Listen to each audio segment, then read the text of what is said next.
Aha! Very good morning. It's still early, and I've just seen Evermore, NUFC, and Chris speaking about tomorrow night's game. It's a huge game, and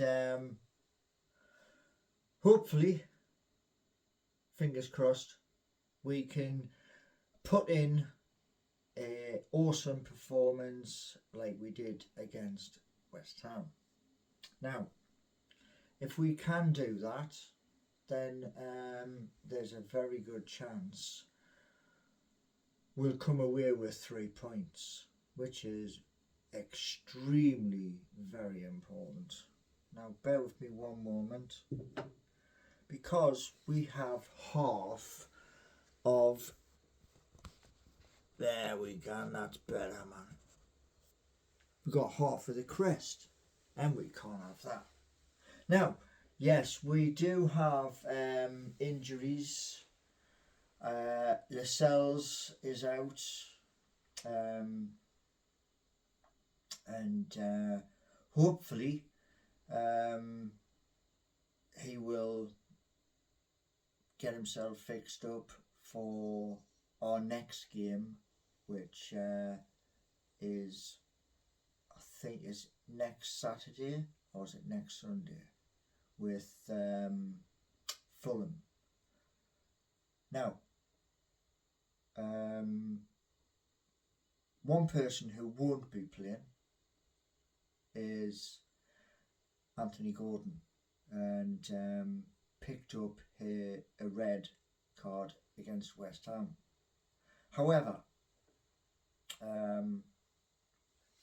we have other players who may be able to fill the gap. Now, I don't do this very often. As you well know, I do my videos a different way. So, in goal we have Martin Dubravka, and yeah, I did write it down because I was watching Chris's video.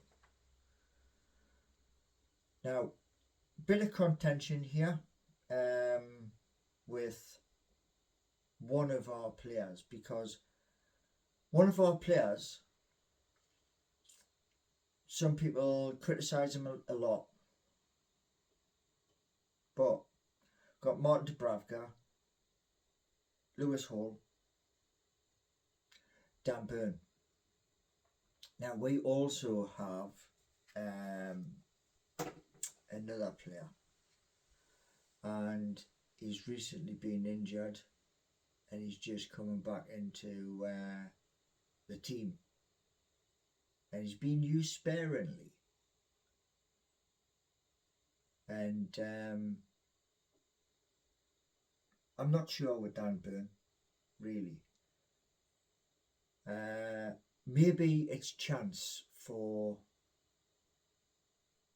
Target to come in and give a little bit for the team. So, where is it? We have Fabian Shaw, who has done exceptionally brilliant. And it's either a toss-up between Emil Kraft, or that we have a few possibilities in this. We could go for Tino Livramento. We could have Kieran Trippier back, possibility. Joe Willock, Bruno in the middle, and Elliot Anderson. And I'm so glad Harvey is back, because Newcastle needs his goals. That's true and honest. And then we have Alexander Isak and Jacob Murphy. Now, Harvey, Alexander Isak and Jacob Murphy know where the back of the net is. So does Elliot Anderson. And Joe Willock, he does as well. Now, what I want to see tomorrow night is this. We now have 9 games. And I'd like to see the impossible happen. The impossible is, I want to see us go out against the teams who, some of those teams are above us, i.e. Tottenham. We have to play them. And we also have to basically to push our players. If they want European football, you have to earn that right. It is not given. If you take the example of a match played yesterday, which was top 3 teams head to head, and nobody could score. So it does mean this, even the top teams can slip up. That gives us the basic momentum. If we can do 9 matches, let's be honest here, we did Wolves, West Ham, tomorrow night we have Everton, there's 3. So if we can do Everton, then Fulham, and keep pushing hard, it is possible. 70 points I counted the other day. 70 points. But that 70 points is basically Newcastle United going on a late run, unbeaten, where we are collecting the points in the match. Now, many of you will turn around and you will say, nah, it ain't gonna happen. Well, many people turned round and said, even on television, they even turned round and said, when we played West Ham, when we played Wolves,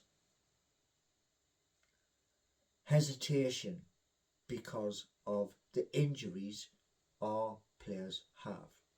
Okay, our squad. Now, as I said on Saturday at half time, as long as we've got 11 players on that pitch, as long as we have 5 or more players on our bench, anything is possible. Now, lots of you turned round and said about the conference. It's a possibility. But why can we not push just a little bit harder? Why? And that's my point. You see, if we do what I believe we can do, 70 points, there are no given games in the Premier League. As Manchester United found out, as Manchester City and Arsenal found out, Liverpool did win to take them back to the top. And we cannot get as high as that. But we can push and keep on pushing. Aston Villa are ahead of us. That is true. West Ham are just a smidge ahead of us. So if we can beat Everton, it is possible we will leapfrog them. Then we have to do the same with Manchester United. And if we keep going down the road of collecting maximum points, you see, the reason why I say that is this. The business end of the season, right, for our players is this. It's right now. In the next 9 games, which begins against Everton. And that's my point. We've shown everybody the Wolves and the West Ham. Now it's time for us to put Everton to the sword. And then when we've done Everton, we'll march on to Fulham and then carry on. And it's up to our players, it's up to those players who Eddie Howe decides to take the pitch. And it's also up to them players to turn around and say, when you are playing on the pitch, to change formation, to go from one tactic to the next within the game, so that you make the opposition think twice before they play a ball. So that's my thoughts on the game, and hopefully, because it's I think it's a 7:30 kickoff, and hopefully by the time 10 o'clock comes round, we have the points. Otherwise, we're wasting our time. This is the time for Newcastle to step up to the plate and say, we are going for Europe. There is going to be no losses. Because one loss might just be the difference between Europe and not.